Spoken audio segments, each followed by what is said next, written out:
Ok. Bom, vamos falar a respeito do tema de hoje dessa transmissão.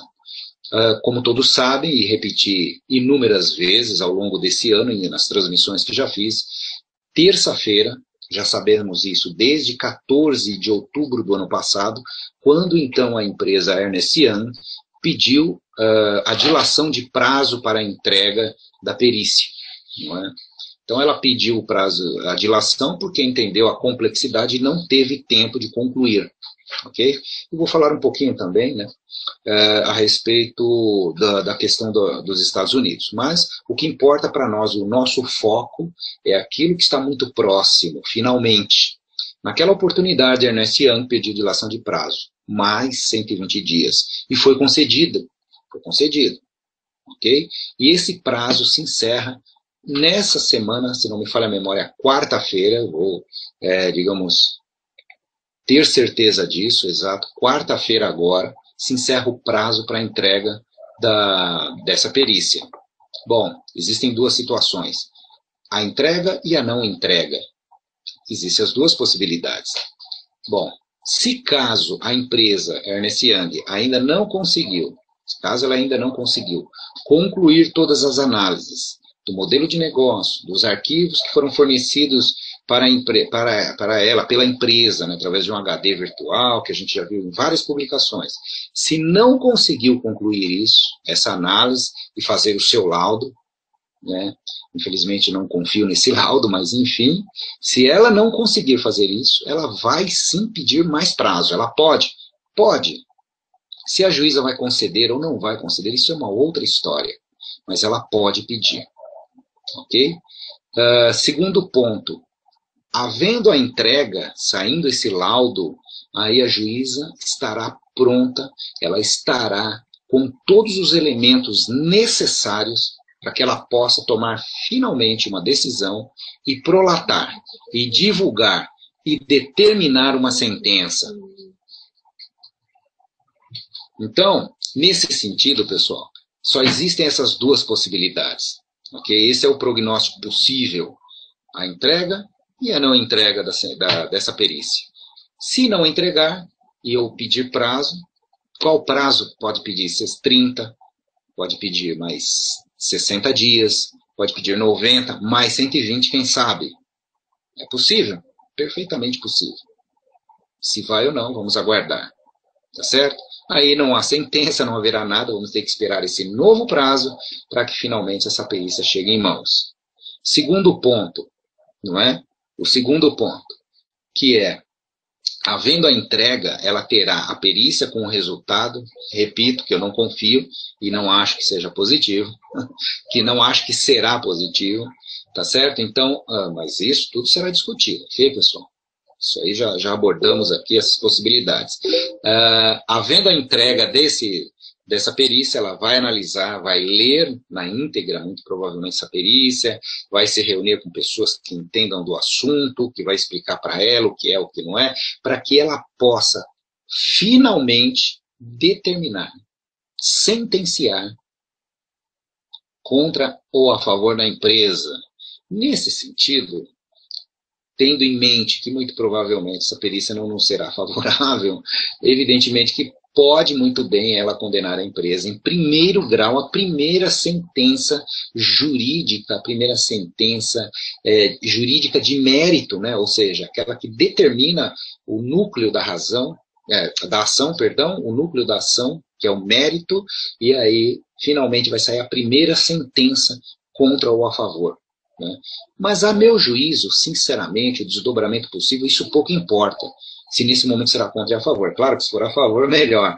Mas no sentido, sendo contra ou a favor, vamos imaginar que for a favor no primeiro caso. Se for a favor da empresa, tá? Se for a favor da empresa, evidentemente e automaticamente, quase, o Ministério Público vai entrar com uma apelação da sentença. E pode pedir, inclusive, liminarmente, para que a empresa volte a ser bloqueada. Porque se ela for inocentada pela juíza, evidentemente que cai liminar, a empresa, entre aspas, estaria apta a voltar ao trabalho imediatamente. Só que existe um prazo, para que o Ministério Público apele da sentença, ok? Ele pode apelar da sentença. Pode não, vai. Ele vai apelar. Em apelando, ela pode solicitar, ou melhor, o Ministério Público, né, não quero falar da promotora em si, porque isso pouco importa, mas o Ministério Público, evidentemente, vai pedir que a empresa volte a ser bloqueada, que ela permaneça do jeito que estava até julgamento de segunda instância. E olha, eu sinceramente eu acho que vai ser muito provável que se a empresa for inocentada em primeiro grau, que ela seja novamente bloqueada em segundo grau. Eu acho que o juiz, o desembargador ou a desembargadora, né, que no caso, por atração, né, por prevenção, como se chama em juridiquês, então vai haver uma atração jurídica para a segunda Câmara Civil lá segunda Câmara Civil lá do Acre, não é? Que estava sob a responsabilidade no início do evangelista, não é? Todos se recordam do Salomão Evangelista, se não me falha a memória, e depois ele saiu e foi para uma câmara criminal, sei lá o que, foi deslocado, e entrou a esposa de um outro desembargador da primeira câmara, que é acho que é Regina Ferrari, alguma coisa assim, eu sei que o sobrenome é Ferrari. Pois bem, então essa que foi justamente aquela mesma desembargadora que inverteu o ônus da prova, né, corretamente, é verdade, e transmitiu para o Ministério Público a obrigatoriedade de provar que a empresa é pirâmide. Não é? Então inverteu. Só que aí, por isso que a Ernst Young está aí nos autos, fazendo essa perícia, enfim, aliás, pago com dinheiro da empresa, diga-se de passagem, porque o Carlos Costa se prontificou, porque senão era o Estado paupérrimo e depenar do Estado do Acre que iria ter que arcar ainda com esse custo. Né? Você imagina, porque com uma ação estadual, já viu a justiça estadual, e aí é o Estado em si, né, o Estado do Acre, da federação ali, que ia bancar aí esses, foram 2 milhões, alguma coisa assim, 2 milhões e meio, que foi pedido pela perícia e houve a concordância da juíza. Não é? Então, vejam vocês o grau de complexidade de tudo isso. Pois bem, aí voltaria, por isso que eu falo, aí voltaria o bloqueio na empresa, naquele cenário que eu estou pintando agora. Só que o que é importante agora, nesse momento, o que é importante, ainda que libere tudo, não tem como a empresa retomar o que já estava. Já falei disso a semana passada e repito agora. É impossível. E mexer em arrancar os servidores, tudo, está tudo nos dos Estados Unidos foi tirado, do Brasil foi tirado, está parte na mão da Polícia Federal, outra parte com a juíza. Não tem como você restaurar isso. Então, o que está lá, não tem o que fazer. Então, teria que recomeçar tudo do zero. Mas o importante, que é o que eu falei na transmissão passada, é a devolução. Não é essa a razão do Ministério Público? Tá certo? Não caiu a relação consumerista? Não há relação de consumo. Sobrou o quê? Qual o fundamento jurisdicional ou jurídico que restou? Direito coletivo e difuso. Pois bem, se restou isso, qual é o núcleo desse pedido? É proteger as pessoas de prejuízo, não é isso? Não é isso que alega a promotora? Ué, que prejuízo? É o prejuízo da pessoa ter entrado na empresa. Então, devolva o dinheiro da empresa. Agora, a limitação de entendimento que existe por parte do Ministério Público, de propósito, é óbvio, é algo assim que é acachapante. É assim, estonteante e ridículo, beira o ridículo. Por quê? Porque ela queria fazer um TAC, por isso que muita gente, por que não fez aquele TAC? Porque não dava. Queria que devolvesse o dinheiro de todas as pessoas que entraram na empresa desde quando ela foi inaugurada. Então o sujeito entrou lá, por exemplo, um divulgador que fez fama, ganhou 5 milhões de reais. Aí vai devolver para o cara a AD Family que ele entrou. Imagina, tem que devolver para as pessoas que não recuperaram. Simples assim. Quem recuperou, recuperou, meu amigo. Só que você vê a limitação dessas pessoas. Mas não é uma limitação que eles não sabem. Ela é proposital para inviabilizar. Aí fala, tá vendo? Eu quis fazer o TAC, eles não quiseram. Claro, não tem que fazer mesmo. E ainda assumir uma culpa que não existe. Teria que assumir que é crime, ó, você tem que assumir e a gente devolve o dinheiro. Como assim assumir? Assumir o quê? Então, é isso que é importante nesse momento, é a devolução dos valores. Devolver o dinheiro das pessoas, daqueles que entraram e não recuperaram. Qual é a dificuldade? Devolvam os valores. E eu espero que, sinceramente, independente de culpado ou inocente, isso pouco importa nesse instante, é que a juíza tenha o bom senso de determinar. Se ela disser, ó, a empresa é inocente, mas devolve os valores. A empresa é culpada, mas devolve os valores imediatamente. Chega, 1 ano e meio, passou de 1 ano e meio já. Até ela soltar essa sentença, que provavelmente vai ser no meio do ano, gente, são 2 anos de paralisação. Devolva o dinheiro das pessoas. Simples. Não é?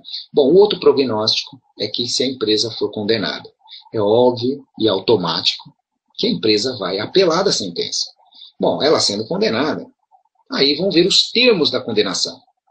Provavelmente a juíza vai determinar a extinção da empresa, vai acusar a empresa e vai determinar que o que sobrar de dinheiro, né, vai ser a primeira caso na história de pirâmide financeira em que você pega aquele passivo não, aquele ativo que está congelado, aí você devolve para as pessoas que não recuperaram e sobra uma grana. É a primeira pirâmide financeira no mundo que faz isso. Ok? E veja, verdade seja dita aqui, esse valor que está bloqueado no Brasil, ainda que haja alguma obrigatoriedade com a Telex Free americana, ela pertence a impactos. Se houver royalties, alguma coisa, esse valor pertence a impactos. A relação contratual entre as duas empresas, isso não entra no mérito dessa questão. Então, por exemplo, tinha desses 650 milhões que foram lá bloqueados, é um pouco mais, e hoje deve estar muito mais, né, o valor.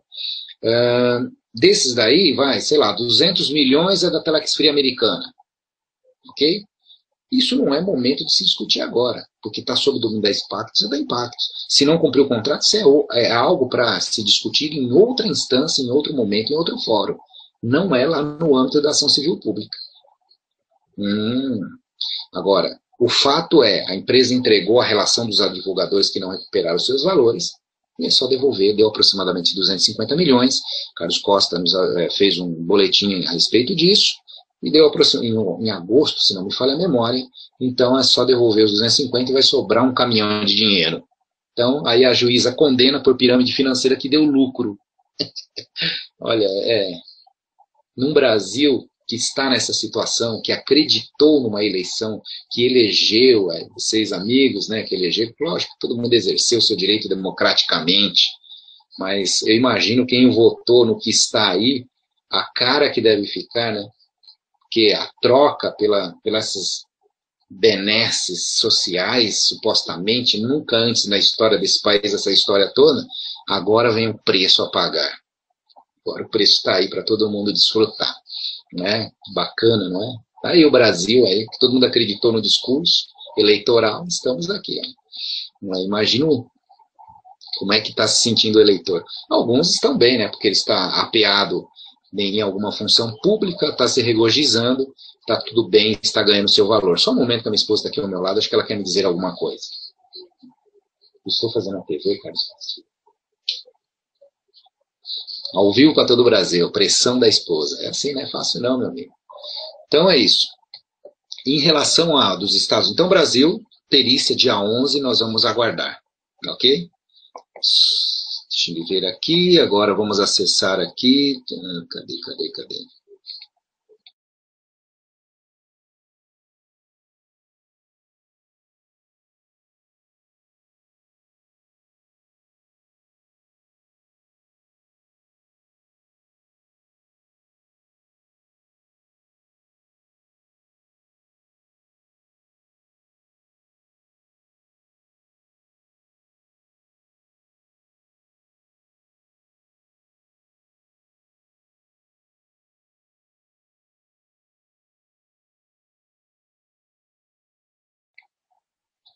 Pronto, assunto familiar resolvido. Está combinado, vamos voltar à transmissão. Pois bem, em relação aos... Então, esses dois cenários, a entrega abre prazo, um apela, o outro apela, e o que importa é a devolução dos valores. O segundo ponto é os Estados Unidos, não é? Então, o que pode acontecer com os Estados Unidos?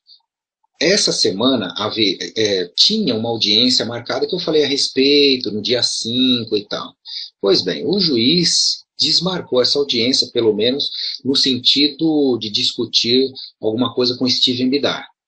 Por quê? Porque ele fez um relatório detalhado e entregou nas mãos, evidentemente, do juiz. E o juiz entendeu por bem cancelar aquela audiência do dia 5, porque, pelo menos é o que está no documento, ok? Porque não havia mais razões para isso. Não houve objeção, provavelmente, então haviam vários pedidos a respeito de pessoas que queriam acompanhar essas audiências por telefone e tudo mais, não é? Então, vejam vocês, lá nos Estados Unidos, ainda também está em fase. E ele alega em fase de investigação. Ele alega que não viu tudo ainda, porque tem muita coisa nas mãos do governo americano, no FBI, naquela polícia, uma espécie de uma polícia, né? Acho que é Homeland Security Investigation, alguma coisa assim, lá de Massachusetts, que estão com servidores, que estão com os dados. Então, isso ele não conseguiu ainda.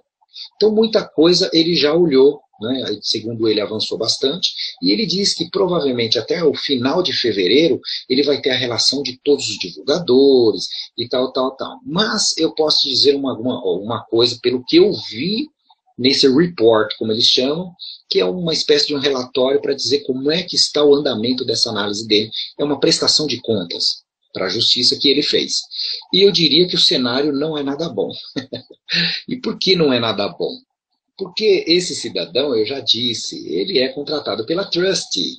E a Trustee está com o firme propósito de dizer que a empresa é o que acha a SEC, o que acha. Então eles acham que é um esquema, como eles chamam lá de Ponzi Scheme. É o esquema de Ponzi, a pirâmide financeira, na linguagem comum. Então veja você, pirâmide financeira na visão do Steven Bidar, pelo menos até o momento. Por quê? Porque ele tem essa mesma visão. E é natural. Porque tem um fixo. E não tinha fixo. Não tinha fixo. Esse é o ponto, é o que diverge. Sempre pagou em ordem, sempre pôde fazer as recompras. Mas se houvesse quedas de venda, o que faria a empresa no primeiro momento? Ao invés de $20, não ia pagar o valor de face. Poderia pagar 10, poderia pagar 5. Aí o pessoal ia dar quebra. Pô, mas peraí, assim, não, está no contrato. Tá? É contratual. É fato, tá certo? Então, é esse que é o fato.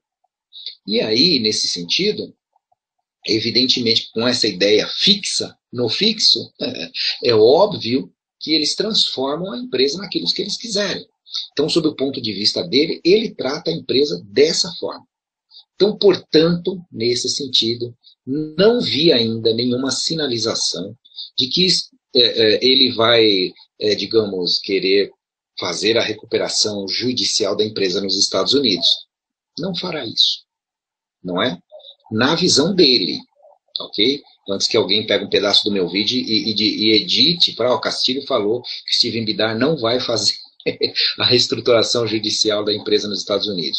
Tudo aponta nesse sentido, que ele vai querer converter o Chapter 11, ou capítulo 11, para o capítulo 7, que é a liquidação. Mas veja, ele vai formar todos esses dados, essa visão equivocada, e depois vai ser combatido pela empresa. Não achem que o fato do Steven Bidar falar isso e ver dessa forma será verdade absoluta. Assim como os fakes, aqueles que se acham, né, os especialistas, alguns sites aí de MLM que existem nos Estados Unidos, como eles dizem, né, multilevel marketing, que eles acham que são especialistas só porque eles pegam um produtinho e vendem. Olha, eu te vendi por R$10, a empresa me cobrou 12, eu tenho lucro de 8, a empresa vai dar esses 8 na rede, e acho que é só essa possibilidade de marketing de rede, essa visão anacrônica e velha, entendeu? Não quer dizer que eles sejam os donos da verdade. Pobres coitados. E ainda se vangloriam, se acham os especialistas. Não é? Por quê? Porque tem uma visão muito estreita. Só pegam aquela calculadorazinha para fazer conta. Falta de visão. E muitos deles ganham dinheiro porque tem uma rede enorme, vende produto, evidentemente, nessa margem de lucro, mas quem banca mesmo o sucesso deles São os coitados que estão embaixo todo mês fazendo a tal do alto envio, a compra todo mês para se manter ativo, se debatendo lá e os caras vão ganhando comissões em cima. É assim que funciona o marketing de rede. É o residual, é o grande segredo do sucesso. Você tem que fazer o seu trabalho, desenvolver sua equipe. Não é nada contra. Mas ter essa visão somente nesse sentido é ser muito estreito, muito limitado. E conveniente, não é? Porque aí você combate as empresas inovadoras. E Telex Free é inovadora e rompeu com todo esse paradigma pernicioso que existia em marketing de rede. E, evidentemente, que o pessoal que milita em outra visão de marketing de rede não gostou nada, porque ia perder e perdeu muito terreno nisso. Teve empresa aí que teve que se reestruturar, mudar de nome, refundar, fazer um monte de coisa aí para poder prosseguir. Senão ia capitular, ia morrer. Então é óbvio que eles atacam mesmo um modelo inovador desse. Ok? Então, eles não são donos da verdade. O Steven Bidar não é dono da verdade. E ele tem lá a tutela de uma empresa, eu li isso no relatório, por isso que agora eu posso te falar com toda segurança, né, a tutela de uma empresa que presta consultoria nesse sentido. Agora, se for uma empresa que tem por trás agentes desse tipo de marketing de rede tradicional, com a mente fechada, meu amigo, eles vão dizer e afirmar, tem fixo de $100, vai vir com essa história. E aí vão transformar a empresa no que eles quiserem. Então, sob o ponto de vista do Steven Bidar, ele diz que, na verdade, a empresa operava um esquema de marketing de pirâmide financeira. Não espero dele outra postura. Não espero. E eu digo isso lá atrás, desde a metade do ano passado, quando esse cara foi nomeado. Ele não entrou lá para fazer bem para a empresa. Ele vai averiguar, e vai sair um relatório que o governo quer que saia, que a SEC quer que saia. Então eles se convenceram um ao outro lá e vão caminhar juntos. Então, aí alguns falam, e eu também pensei nisso, mas por que a empresa não vai lá e contesta? Vai ter o momento certo. Em ações judiciais, tudo tem o seu momento certo. Então a acusação vai esvaziar-se. O que é isso? Ela vai acusar, vai trazer todos os elementos para dentro do processo para dizer e justificar por que eles acham que a empresa é assim. Quando vier a empresa, aí sim a defesa e a ampla defesa, a empresa vai pegar cada ponto e vai desmontar. E aí o juiz vai avaliar os dois lados. E aí ele tomará a sua decisão. Ok? Por isso que eu repito. Não, nesse momento, não tomem como absoluta verdade, porque daqui a pouco esse relatório virá público, e aí vão bater nessa frase dele, que diz que a empresa, bem no começo, não é, que diz que a empresa operava um esquema de pirâmide financeira. Ok? Então, nos Estados Unidos, é isso. E daqui para frente? Ora, apresentou o relatório, vai ter que continuar, vai ter que esperar a documentação chegar do FBI, eles estão negociando com o Brasil para pegar documentos no Brasil, não acha a prova, não tem como provar, tem que buscar em tudo quanto é lugar. Ok? Então é isso que eu tenho para dizer para hoje, é o cenário, não é, que existe nesse momento em relação à Telex Free americana. Em relação ao Brasil, quarta-feira, vamos torcer para que essa perícia seja entregue, e finalmente nós possamos ter algum resultado, seja qual for. Mas o mais importante seria a determinação judicial para a devolução dos valores. E que, na apelação, eu tenho certeza que o Ministério Público vai tentar barrar isso. Mesmo ele alegando que está nos defendendo e que é a devolução do dinheiro, eu tenho quase que certeza, não posso afirmar de maneira cabal, mas eu tenho quase certeza que a reação do Ministério Público será em não dizer o seguinte, olha, não devolve o dinheiro agora, tem coisas para discutir aqui que a gente precisa refletir e vai querer barrar. Pode ter certeza, sendo favorável ou contra. Bom, favorável então, você imagina, né? Mas se for contra a empresa, mesmo assim, eu não acho que o Ministério Público vai posar de defensor dos nossos interesses. Então é isso, eu vou dar uma olhadinha aqui no Face, vamos ver se nós temos aqui alguma dúvida a respeito, né? Ok, é verdade. Castilho, se o Carlos Costa, o Rodolfo Luiz, quero agradecer, obrigado Rodolfo pela sua participação. Se o Carlos Costa já explicou tudo isso que você mesmo explicou no plano de negócio da empresa, e o contrato, como essa perita pode entregar um laudo contra? Meu amigo, É o jogo do vale tudo. Depende. Por quê? Porque eu posso, se eu olhar por um outro prisma, criar a seguinte teoria. Não, senhor, está aqui, ó, existia o pagamento desse fixo aí, ó, que divulgava os US$ 100. Então, eles adotam como fixo e ignoram a questão do contrato. Infelizmente, é assim. E, em direito, é um jogo que é terrível. Estou há 11 anos e meio militando nessa área, né? Então, pode acreditar, é um jogo terrível. Boa noite, Carlos. Temos alguma chance de devolução agora dia 11? Bom, acho que eu nem preciso responder isso, né, pessoal? Esquece. Pelo amor de Deus. Depois de tudo que eu expliquei, acho que essa dúvida não existe. Não há a menor possibilidade. Só uma pergunta. Ok. Isso aqui não tem a ver. Deixe-me ver aqui. Eu recebo proposta, agora sou eu falando novamente, é outra pergunta aqui.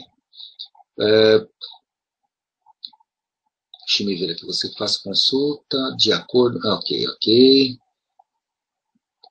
Pergunta sobre empresa. Então, o que existe se eu conheço determinada empresa, A, B, C ou D? Gente, o que proliferou de empresas? E já tive notícia essa semana que teve uma aí que já parece que deu água aí, já não está pagando e tal. Tem uma outra aí que eu não vou falar nome, mas uma que ficou muito conhecida no meio do ano passado. Foi mais ou menos a partir do bloqueio da empresa, essa empresa surgiu, acho que a sede é em Portugal, se não me falha a memória, enfim, não sei, não conheço muito sobre a empresa, mas vi o modelo de negócios dela, não me agradou e tal. Em setembro parou de pagar todo mundo e aí o negócio está enrolado. Então você vê, e hoje está aí a deriva, mudou até de nome aí, com nova proposta. Aí vem aquelas coisas mirabolantes, né? Isso em menos de um ano, gente. Menos de um ano. Se eu colocar no papel, que foi na época do bloqueio da empresa, que foi em abril, e em setembro ela parou de pagar, durou o que essa empresa? Então veja você. E olha que a empresa aí ficou no mercado, aí teve né? E teve outras aí, que vinha produto lá no Taiwan, Hong Kong, que a sede era não sei aonde. Cadê a empresa? Cadê essa empresa? Que mandava colchão para casa das pessoas, mandava chinelo, sei lá, tinha um monte de coisa aí. Onde estão essas empresas? Não ouvi falar mais. Para essas empresas ninguém me chamou mais. E vão aparecendo novas. Não estou aqui falando o nome de ninguém, porque eu não conheço com profundidade as 50, 60 empresas que já me ofereceram. Não conheço, não vi todas. Mas o fato é, tomem cuidado. Esse momento é um momento de cautela, de muito cuidado. Você vai chamar amigos, você vai colocar pessoas dentro desse empreendimento. E daqui a pouco pode dar problemas. Se você estiver convencido de que não vai dar, ok, faça-se a sua vontade. Fique em paz e chame os seus amigos. Só que depois você precisa explicar para eles por que você não enxergou aquilo que estava acontecendo, ok? Então é isso. Pois bem, agradeço muito a todos vocês. Eu quero que todos tenham um ótimo final de semana. Permaneço aqui na internet, né, sempre aí, todos têm a resposta das suas dúvidas. Esses que mandaram aí tem várias perguntas, alguns têm a ver com a Telex Free, outros não, então eu vou responder a todos. Agradeço a todos, um ótimo final de semana e até a próxima transmissão, se Deus quiser, no dia 13, não é? Após a entrega. Mas pode ser que eu faça uma TV, um boletim, né, muito provavelmente eu farei, se houver concretamente notícias oficiais e comprovadas, ok?